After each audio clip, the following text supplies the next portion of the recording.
it's Jen, and today I am in my Ready Garden gear.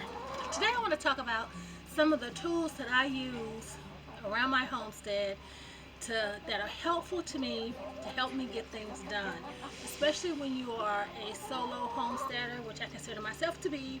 I do live with my parents. I do have my children part-time. They are teenage boys, but for the most part, when it comes to the gardening, that's really me. They help me with the heavy lifting. They'll move anything I tell them to move. They'll pull anything I tell them to pull. But when it comes down to actually doing garden things, I don't want their clumsy little man-child hands in my garden.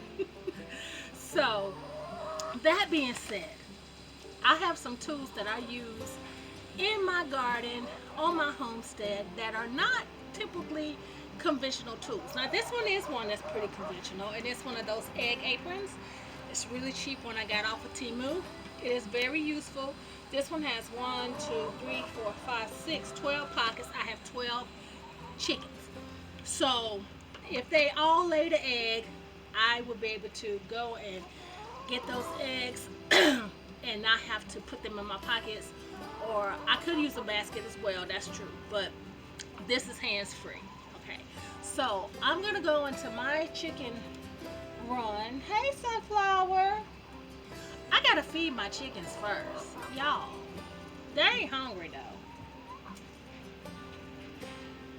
Chickens are bottomless pits, okay, but I'm gonna feed my babies, and then I'm gonna show you a task that I have got to do in my chicken house.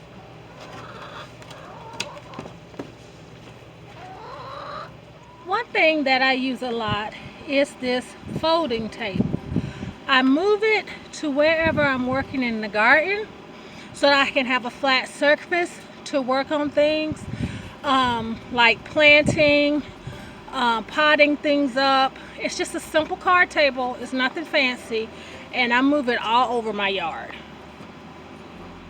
My second tool is my patio umbrella that is freestanding and mobile.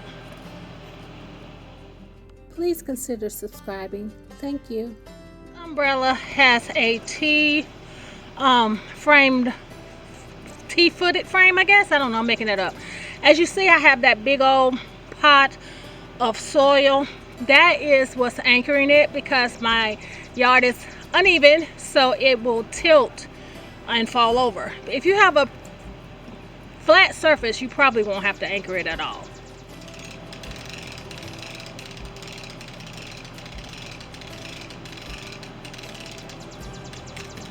The next tool is a folding chair.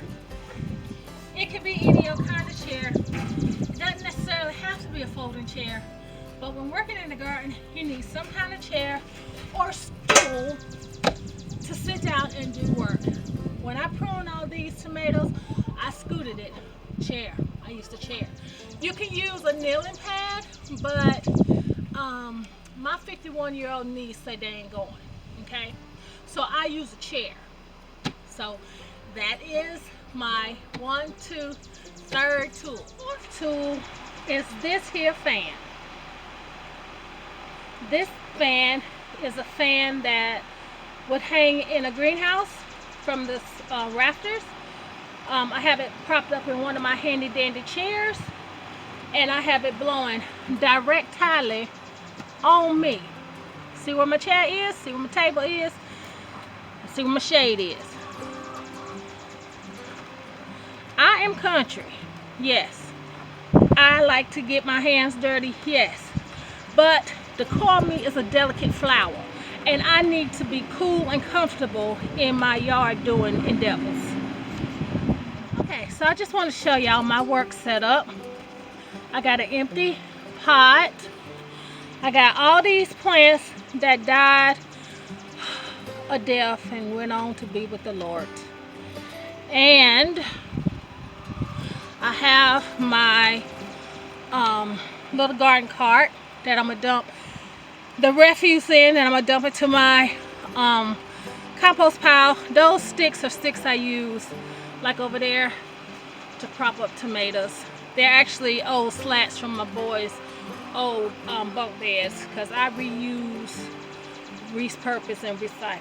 So I'm gonna set up myself here, and I'm going to start cleaning out these pots and dumping the usable sand into the pot to be used to plant in. And I'm going to throw the useless parts away. And y'all can't see that. I was trying to make it level.